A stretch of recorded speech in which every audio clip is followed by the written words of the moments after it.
I woke up this morning kind of scared because I don't know what to do. I mean, like I just got burglarized. Like my Glass Roads album was stolen. Like I just got put in jail like again, like by a SWAT team for illegal speech. Like I got beat up in jail. Like nothing matters. Like my house is robbed.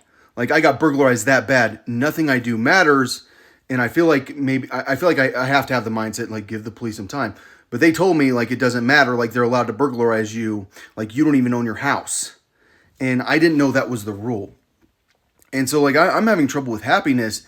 And I was looking at what Ali says here, and he says he's talking about the happiness of the believer is on his face, like he's someone that you can tell is happy, and his sadness is in his heart. He doesn't really brag about his sadness. His bosom is the most expansive of all else, and his self is more humble than anyone else. I'm afraid of people. Like my bosom is not the most expansive of all else. He dislikes high rank and hates reputation. Great. Well, I have no rank, and my reputation is that I'm like a menace to my community. I'm someone that has a can't get off mental health probation. Like it's been that difficult trying to declare a felony for illegal speech, and like everyone knows I'm evil. Everyone I interact with thinks that I'm the biggest piece of crap in the world. Like I don't interact with people that are nice to me unless it's like, well, here's your food. His affliction is long-lasting, his distress is far-reaching. He is silent a great deal and spends much of his time at work. He is thankful, patient, immersed in his contemplation, needing little, and of easy disposition, and with a mild nature. His self is more impervious than a rock, and he is more humble than a slave. I am generally more impervious than a rock, and I am not as humble as a slave. And, like, I think that life isn't about being happy. I think that we all have this thing about it. No, we need to be happy. We need to be happy. I wrote a book about it. My book, Cat Orgies, Terrorists, and Monks in the Middle East. It's about trying to find happiness amidst great suffering. And like I thought I had reached enlightenment. Like when I was writing my book, like I was like, oh, I'm enlightened. Happiness is there. And then like what happens is you're starving, and you're climbing fruit trees, and none of the fruit are ripe, and you don't care if they're ripe because you just need to eat. And that's when you find out that like your happiness was so connected to your ability to pay bills and your ability to have food. And like I think that like as a leader, we aren't necessarily. Let's check out this other hadith from Ali. Surely a man is joyful when he obtains what is unavoidable, and sad when what is unobtainable escapes him. So if Allah gives you something from this world, do not be excessively joyful about it. And if he withholds something from you, then do not be excessively sad about it. And peace be upon you. All right. So he's talking about attachment. And like that's a very important concept in Buddhism. Like you really don't want to be attached to your stuff. Like don't get too attached to your car. Next thing you know, you get in a car wreck. And you'll find out that your car's gone and that was actually your fault. You can't replace it. You don't have that type of insurance. I don't believe in being too attached to my stuff. Like the thing is like, I keep having to learn not to be attached to my art. Like that is something like I have learned over and over and over again. Don't get too attached to your art. Like you can, because I'm someone that like, oh, take my vaporizer. You guys can take like my, not my bed, for sure. Like, you can take my silverware that I like. You can take my plates that I like. Like, you can take my grandma's stuff that's in my house. Like, you can take Sleepy, my little stuffed animal. Like, you can take my computer. I'm none of my computers work. You don't know. I've spent all morning trying to find computer cords so I can do my resume. Like, you can take my computers. Please leave one. But, like, and I try not to be attached to my stuff. Like, I try not to be attached to, like, looking cool. Like, I try not to be attached to a lot of things. But, like, I think that the reality is that the happiness of the believer a lot of the time is connected to his community and his interactions with the community, his or her interactions with the community and his friendships. And when, like, I'm sure there are a lot of Christians listening to me going, I can't believe he's teaching on Islam. I actually have that big of a problem with Islam. What I'll tell you is, like, I've been so a part of the Islamic community, the Ummah, that like I get why Islam is important. It's important to have that church. It's important to have your friends. It's important to have people that love you. It's important to have a person you can call from jail. It's important to have someone that can help you when you're in trouble. It's important to have someone that you can call when you need someone to talk to. And so the happiness of the believer, I think a lot of the time, isn't having an easy disposition in a community. Because you can't have an easy disposition if you're not interacting with people, if you're alone all the time, if you're isolated. And my communications have isolated me for so long. Like I've been blocked blocked from communicating with the outside world. I've been blocked from raising money. I've been blocked from having a business or multiple businesses by these sex traffickers because my age was changed. Because like, remember, I'm Glass Roads and Crystal Streets. I wrote a book. I'm a musician. Like, let's go to this hadith real quick, where it's talking about like the ruler and like showing people that you're trustworthy. He says, of the ruler who is a believer, Mu'awim, Imam Ali said, among the signs of the one who is trustworthy is the life of transaction, religion of Allah, besides lasting affirmation and right action, which right action to me means karma, like good karma, are these: he is prudent in his conduct and truthful in his words and just in his judgments and concerned for those under his care. Power does not lead him to exploitation, nor mildness to weakness. His strength does not stop him from being generously forgiving, and requests for forgiveness do not make him neglect another's rights. So I actually believe that like a leader, like a president or something like that, who like knowingly lies in such a freaking vicious way, is someone that like a wise person, like a person that reads Proverbs, a person that like believes in wisdom, that seeks out wisdom, like sees that leader and goes, this is concerning. This is concerning.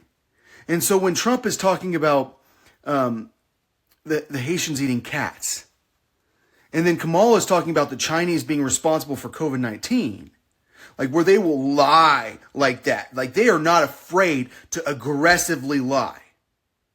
And then everyone just goes, well, oh, they did great. They did great. Like I have to ask myself, like, are you guys very wise? And I know you're not. And the thing is, I've known people aren't wise for a long time. Like I did time in jail.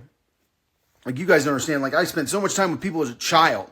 I didn't know that people aren't wise because I was a child. I didn't know I was a child. I thought I was an adult. I was very confused about the nature of reality. And then I went to jail as an adult, and I found out people are not wise because people know Trump's okay. Like we can't even talk about it. They know it's okay that we can't communicate with one another. And all I'm saying is, like, we need to figure out how to get through this censorship. I think a lot of us are. I think a lot of people are posting stuff, and it's silently getting through the censorship. I think a lot of people are trying to have conversations with people in real life and trying to spread the word about the situation where we are like in danger from our inability to communicate. We're in danger from judges who know the deadline passed. Actually, we'll never put anyone else on the ballot. We won't take Robert F. Kennedy off the ballot either. No, trust me, we're being fair. He's staying on the ballot. Oh, the guy that like always had a plan to endorse Trump always. It was always his plan. All right, here's what I'm going to do. I'm going to run for president against you, and then after I lose, I'm endorsing you. It's perfect. You'll take my votes. No one will ever believe the liberal Kennedys are going. I talk a lot about how I'm a clone of Ben Franklin. And like, if you think about who Ben Franklin was, he's a guy that's not a Christian. He's the one who's a deist. He doesn't believe that crap. He's the guy that invents like everything. And he's the guy that everyone trusted before he was inventing things. They trusted him when he was printing money. Or before he was printing money. They trusted him when he was printing newspapers and printing documents for companies and stuff and printing histories of the Quakers, crap like that. And so, like, people trusted this guy. Why? And I think it's because he believed in being honest. He believed in being trustworthy. He tried at it. And there are people that want people to not understand who I am, that they've installed a neural interface in my head. They've installed a neural interface in like a lot of people's heads. Probably most of your heads have a computer in it that it's basically a receiver for audio data. It's like a walkie-talkie. It is not a computer. It does not do processing. It's a router. And what it does is it routes thoughts. And you think that you're thinking and they're actually thinking for you. And they can get in my head and make me lie. They can make me do things I don't believe in. They can make me say things I don't believe in. I am constantly having to fight my own thoughts. And I have been very, very transparent about it. And I think like you guys really, really need to figure out that it's there. And if you don't know it's there, you need to go listen to music, because my people have the technology too. And they will make sure you know those people exist. If you haven't checked out the songs I post, you need to go listen to it. It's that important. Like, this is real. This is a real situation. And our leaders are not trustworthy. Our leaders are that scary. And we can't talk about them. Why? Why can I prove that I'm a child sex trafficking victim so clearly? And a single police officer doesn't have a conversation with me about it. The only conversation I've had is after my first court date, when I thought that my address might prove that my age was wrong. And that's what happened. Like, I was tricked into thinking that I had an address that was from like probably 2003, 2004-ish, but it was actually from 1998 in Colorado. And I couldn't get on the internet for weeks. And I knew this address was going to prove my age is wrong.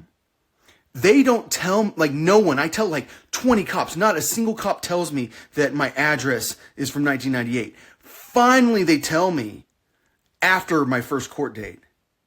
It's like everyone's going, no, don't tell him. It's a setup. It's a trick. We're going to get him to say the wrong information. And then everyone will go, oh no, he's not trustworthy now. No, he's not trustworthy. He has a neural interface making him not trustworthy when this guy's religion is telling the truth. Like, it is. Let's go on to this final section on happiness. It's once again another hadith by Ali. The happiness which really deserves that name is the happiness of the next world, and has 4 elements: survival without extinction, knowledge without ignorance, power without incapacity, and wealth without property. So he's talking about like heaven and crap. And that was something that everyone believed in back then. And like for me, like the next world is on this planet. Like I'm a clone, and like I have talked about being a clone. I'm a very old clone. There are a lot of different planets that my clones are on. I was sent here because I'm the best, and like that's the real reason I'm running for president, because I'm the best. And the people that are running are that scary. Like, they're not trustworthy. Like, if there's anything you know, is that those people, you know, J.D. Vance isn't trustworthy. He's the one that's he's the genius who you don't know is a genius, who like thinks that he should lie as a politician knowingly. Like this guy has no doubt that he's lying. He's saying it anyways. Trump's saying it anyways. Why? Because that's who they are. They will never be afraid of the trustworthiness because Americans are used to it. They're used to George Bush saying that the Iraqis, that Saddam Hussein's ripping babies out of incubators in Kuwait and stealing their incubators. Like, he's used to the lies that like the American government tells. The rest of the world doesn't even notice it half the time, but half the time they do notice it. And it becomes that big of a problem when you're not trustworthy. And so when it says survival without extinction, that's a nice thing to have. Like, that's something that might require some lack of happiness in order to get there. Because sometimes we have to suffer in order to get there. But the Bible says, like, have this mind like Christ Jesus, who, although he saw himself in the likeness of God, did not consider himself equal to God.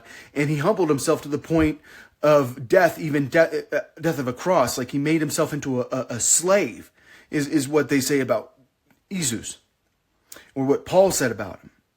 And the reality is that sometimes, especially when you're a leader, like, you have to suffer for the happiness of the situation. And it's hard. It's hard to suffer. It's scary to suffer. It's hard to fight these people. Like, you don't know how much it is scary to fight them until they're beating you up in jail. And you're going, the SWAT team just swatted me. All I have to do is say I have a felony and I'm done with my probation. I didn't even break my probation. You're going like, how is this the situation I'm in? Like, you're getting chewed out by everyone. Everyone knows you screwed up so bad. And you're just going, I screwed up so bad. Like I found her. I found her. I did not screw up bad. I was about to disappear. Happiness is something that we all want, and I think that like we can suffer and we can be less sad while we're suffering if we have a certain mindset, and we should all strive to be a person that has a certain mindset that can withstand suffering. And the people that can withstand suffering the most, those are better leaders. But like, I still think like we have to embrace suffering sometimes for the sake of our survival, for the sake of our families. And knowledge without power or knowledge without ignorance can cause you to suffer. Knowing things can cause you to suffer. Ignorance is bliss. And when you find out certain things, it can cause you to suffer, especially if it provokes you to action. But it doesn't mean that we shouldn't embrace knowledge. Like we can't just ignore the facts. Like you can't just be a person that goes, well, I trust the English Bible. Well, for 2,000 years, that Bible didn't exist. And the people that created that Bible were pretty freaking evil. And I can prove it.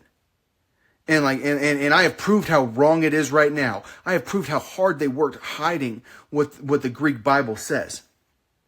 And I think that we need to be aware of that. But I think that happiness a lot of time comes down to like this, like he's thankful, patient, immersed in his contemplation, needing little of easy disposition and with a mild nature. This person is nice to get along with. Like people like the way they are. They're grateful. Like they're very patient. Like they're not like kind of pushing everyone, even though like you should have a sense of urgency in a lot of things. Everyone needs a sense of urgency right now. You need to talk to one another. Like we will win this right in election. You talk to enough people, we will win the presidential election by writing in. And Trump will like never believe he'll lose a write-in campaign.